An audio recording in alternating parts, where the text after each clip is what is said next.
Hello everyone, কেমন আছো তোমরা? আশা করছি সবাই ভালো আছো আর আমি কিন্তু অনেক ভালো আছি। তো আমি জানি যে আমি ব্লগগুলো দিতে তোমাদের একটু না অনেকটাই লেট করে ফেলেছি। কিছু প্রবলেমের জন্য আমি ব্লগগুলো এতদিন তোমাদের সামনে দিতে পারিনি, বাট কথা দিচ্ছি এরপর থেকে প্রত্যেকটা ব্লগ পরপর আসবে। যাই হোক, দিনটা ছিল কিন্তু কালী পুজোর আগের দিন। তো আমি যেহেতু উপোস ছিলাম তাই কিন্তু আগের দিন ভালো করে স্নান করে শ্যাম্পু করে চলে এসেছি, কারণ পুজোর আগের দিনও কিন্তু প্রচুর পরিমাণে কাজ থাকে, যেগুলো কিন্তু আমরা যারা উপোস থাকি তাদেরকেই করতে হয়। আর তোমাদের কালী পুজো, দুর্গা পুজো, সব পুজো কেমন কেটেছে আমাকে কিন্তু অবশ্যই কমেন্ট করে জানাবে। আমার কিন্তু অনেক ভালো কেটেছে। আর আমি কিন্তু রাস্তায় একটু দেখতে চলে এসেছিলাম যে প্যান্ডেল কত দূর হয়েছে। এসেই দেখলাম মোটামুটি অনেকটাই হয়ে গেছে, এখনও আরও অনেক কিছু করতে হবে, এখনও অনেকটা বাকি আছে। তো চলো, আমি কিন্তু এই যে এখন তুলসী পাতা তুলে নিচ্ছি, যেটা কিন্তু একটু পরে আর তোলা যাবে না। কিছু একটা ছিল, অমাবস্যা পূর্ণিমা এরকম কিছু একটা ছিল, আই থিঙ্ক, আমার খুব একটা মনে নেই। তো ওটা লেগে গেলে কিন্তু আর তুলসী পাতা ছেঁড়া যাবে না, তাই কিন্তু আমি আগে থেকেই ছিঁড়ে রেখে দিয়েছিলাম। ওদিকে পুজোর কাজ করে কিন্তু আমি একটু চলে এসেছিলাম পুকুর পাড়ে, যেখানে আমার ভাইরা কিন্তু মাছ ধরছিল।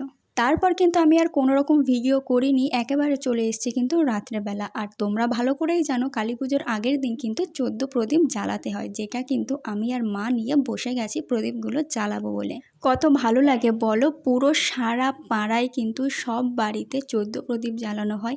আর রাতের বেলা যখন সারা বাড়ি সারা পাড়া যখন এরকম আলো আলো হয়ে থাকে, কি ভালোই না লাগে দেখতে। আর এটা কি বলো তো, 14 শাঁখ, এটা তোমাদের মধ্যে কি আছে? আমাদের কিন্তু 14 প্রদীপের সাথে সাথে 14 শাঁখও খেতে হয়। আর যেহেতু পুজো ছিল, এত তাড়াহুড়োর মধ্যে 14 শাঁখটা আমাদের বাড়িতে আর হয়নি, যেটা কিন্তু দিয়ে গেছিলো আমার বড় কাকি করেছিল, তাই আমাদের একটু দিয়ে গেছিলো। আর এই দেখো, এদিকে কিন্তু আমরা প্রদীপ জ্বালানো স্টার্ট করে দিয়েছি। তোমরাও কি এরকম সুন্দর করে প্রদীপ জ্বালিয়েছো? আমি তো অনেক দেখি যে কত সুন্দর ডেকোরেশন করে করে মানুষ প্রদীপ জ্বালায়, বাট আমার দ্বারা ওসব হয় না। কারণ যেহেতু প্রত্যেকবারই পুজোতে উপোস থাকি, তো আগের দিন পুজোর এত কাজ করে আর বাড়িতে অত ডেকোরেশন করে প্রদীপ জ্বালানোটা আমাদের হয় না। আর এদিকে কিন্তু বাবা আর আমার কাকা কোথাও একটা হয়তো যাচ্ছিল, পুজোরই কিছু জিনিস আনতে হয়তো যাচ্ছিল। আর এখন কিন্তু মেন জিনিসটা হবে, এখন কিন্তু হবে অধিবাস, যেটা কিন্তু পুজোর আগের দিন রাত্রেবেলা করতে হয়।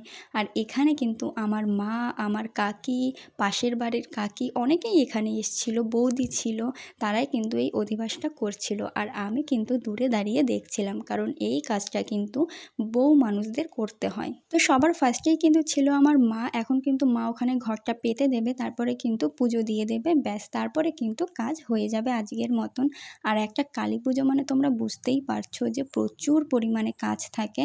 আর যেহেতু এই কালী পুজোতে আমরা যারা উপোস থাকি শুধুমাত্র তারাই সব কাজকর্মগুলো করি, তো খুব একটা মানুষ তো উপোস থাকে না, তো কাজ করতে করতে কিন্তু সবাই পাগল হয়ে যায়।